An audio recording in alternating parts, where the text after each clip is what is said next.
सिर्फ सच। तो अपने तालू में यदि सुन्नपन है, यदि नाक से काला पानी आ रहा है, या आँख से कम दिखाई दे रहा है, या आँख में सूजन है, तो ये बीमारी हो रही है।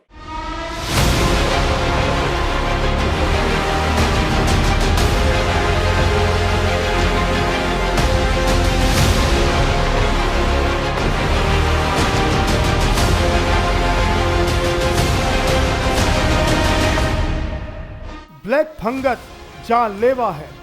यह तेजी से पैर पसार रहा है। इसका इलाज इतना महंगा है कि आम लोगों को अपना घर बेचना पड़ जाए। इसे लेकर शासन और प्रशासन के हाथ पैर फूल गए हैं।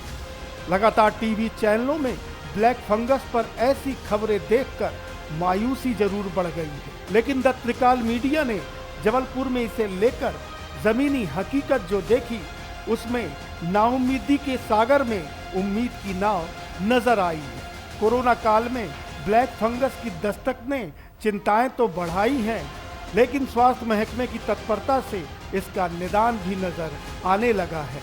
मध्य प्रदेश में इसके मरीजों की संख्या में लगातार इजाफा हुआ है और आंकड़ा करीब 600 पहुंच चुका है।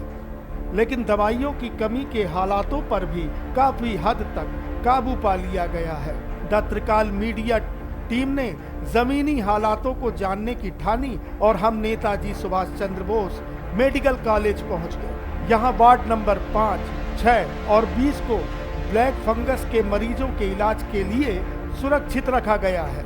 करीब 85 मरीजों का इलाज फिलहाल यहां किया जा रहा है। वहीं 6 मरीज ठीक होकर घर भी जा चुके हैं।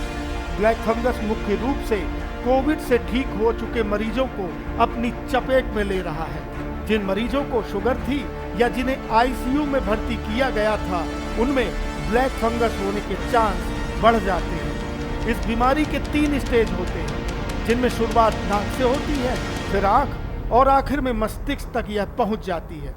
यदि वक्त रहते चिकित्सक से इसका परीक्षण करवा लिया जाए तो इस पर काबू पाया जा सकता है। देखिए, ये बीमारी नाक से चालू होती है, फिर पेशेंट अंधा भी हो सकता है। अंधे हुए 2-3 दिन हुआ है, 7 दिन से ज़्यादा होता है तो वो बीमारी मतलब फिर अपने को विजन या देखने की शक्ति वापस नहीं आएगी। पर यदि दिमाग तक चला गया है, तब उसकी जैसे दिमाग के अंदर घुस गया फंगस, तो मरीज की जान को ज़्यादा खतरा है। 50 से 70% मरीज को हम फिर बचा नहीं पाएंगे। इसका इलाज कितना महंगा पड़ता है और इसके लिए सावधानियां क्या बरतनी चाहिए? देखिए, इलाज महंगा इसलिए पड़ता है कि जो ऑपरेशन है, एंडोस्कोपी और सर्जरी, वो भी थोड़ी सर्जरी के भी पैसे लगते हैं। और इंजेक्शन मरीज खरीद सकता है, 30 से 40 हज़ार तक के इंजेक्शन लग जाते हैं। पर सबसे बड़ी बात है कि इंजेक्शन मिलना चाहिए। हम ये बैठे कि हम तो इंजेक्शन खरीद कर ठीक हो जाएंगे, पर अभी प्रॉब्लम क्या है कि दवा कंपनी को पता ही नहीं था कि इतने इंजेक्शन बनाने हैं, तो मार्केट में हर दुकान में अवेलेबल नहीं है। तो हमको सबसे अच्छी चीज़ है कि सावधानी करना है। सावधानी करना है तो भैया, जैसे ही नाक बंद हो, नाक साफ नहीं हो रही हो, या चेहरे में सुन्नपन है, या आँख में सूजन है, तो हमको आके हमारे पास, हमको सिर्फ एंडोस्कोपी कराना है। और सबसे अच्छी बात है कि एक डॉक्टर से मिल लो आप। एक डॉक्टर देख के बता देगा कि ये म्यूकर लग रहा है कि नहीं लग रहा है। दूसरी बात, यदि आपके पास डॉक्टर के पास जाने की सुविधा भी नहीं है, आप गांव में हैं, तो आप अपनी शुगर करा लो। यदि आपकी शक्कर 150 से कम है तो आप बिल्कुल मत डरिए कि आपको म्यूकर हो गया। आपकी शुगर नॉर्मल है तो आप एकदम तसल्ली से बैठ सकते हैं और ओपीडी में आके हमको दिखा दो, हम देखने को तैयार है, एंडोस्कोपी कर देंगे। पर जो मन में डर है वो तुरंत शुगर की रिपोर्ट देख के आप मन से निकाल सकते हैं कि अरे मेरी शुगर तो नॉर्मल है, तो मुझे डरने की ज़रूरत नहीं है। बाकी जो नाक की तकलीफ है उसके लिए तो मैं चला जाऊंगा, कल ओपीडी में दिखा दूंगा। शुरुआत में जिस तरह ब्लैक फंगस ने खौफ मचाया था, शासन के प्रयासों से इलाज की राह अब धीरे धीरे आसान होती जा रही है। ब्लैक फंगस में जहां एक मरीज को कम से कम 14 दिनों तक भर्ती किया जाता है, वहीं उसे रोजाना ही करीब 25,000 के इंजेक्शन लगवाने होते हैं। लेकिन अच्छी बात यह है कि मेडिकल कॉलेज में मरीजों का इलाज पूरी तरह मुफ्त किया जा रहा है। खास बात यह है कि कोरोना की तरह ब्लैक फंगस संक्रमण से नहीं फैलता। इस चिकित्सकों को उम्मीद है कि आने वाले 1 महीने में इस बीमारी पर पूरी तरह काबू पा लिया जाएगा। कोरोना काल में ब्लैक फंगस नाम की बीमारी ने एक खौफ मचा के रख दिया है। सरकार इससे निपटने के प्रयास भी कर रही है, स्वास्थ्य सुविधाएं बढ़ाने की कोशिश कर रही है। हम जानने की कोशिश करेंगे, हमारे साथ नेत्र रोग विशेषज्ञ डॉक्टर नवनीत सक्सेना है, कि ये ब्लैक फंगस है क्या। सर, ये आम बोलचाल की भाषा में कहें, आम लोग समझ सके, ये ब्लैक फंगस है क्या? देखिए, ब्लैक फंगस का अभी कोरोना की जो मरीज ठीक हुए हैं उनमें थोड़ी समस्या गंभीर रूप से आ रही है। तो थोड़ा इसमें जो लक्षण मैं आपको बताता हूँ,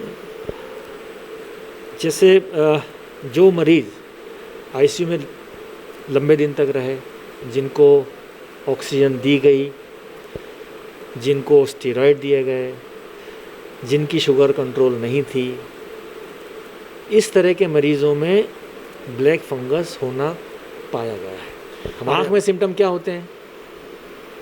आँख में लाल हो जाती है, आँख सूज जाती है, दिखना बंद हो जाता है अचानक, कभी कभी घूमना बंद हो जाती है, कभी कभी डबल दिखने लगता है, दर्द होने लगता है, यहाँ दर्द होना लगता है। ये सब चीज़ें थोड़ी सी प्रिलिमिनरी और एक अलार्मिंग सिम्टम्स हैं जो मरीजों को ध्यान में रखना चाहिए, ख़ास तौर से जिनकी शुगर कंट्रोल नहीं है, ख़ास तौर से जो आईसीयू में लंबे समय तक रहे हैं, ख़ास तौर से जो ऑक्सीजन पर रहे हैं, इन मरीजों को इसका ध्यान रखना चाहिए।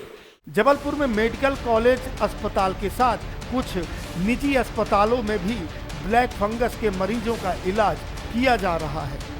आंकड़ों के लहजे से करीब 125 मरीज अब तक ब्लैक फंगस के शिकार हो चुके हैं। हालांकि अब भी कुछ दवाओं की कमी बाजार में जरूर है, लेकिन चिकित्सकों की दलील है कि अप्रत्याशित रूप से ब्लैक फंगस के मरीज सामने आए हैं। दवा कंपनियों को भी ऐसी स्थिति का पता नहीं था, जिसके चलते ब्लैक फंगस की दवाओं का जरूरी मात्रा में उत्पादन नहीं हुआ। जबलपुर से कैमरामैन अजय सिंह ठाकुर के साथ Bhaskar Dubey, the Trikal media के लिए। सिर्फ सच।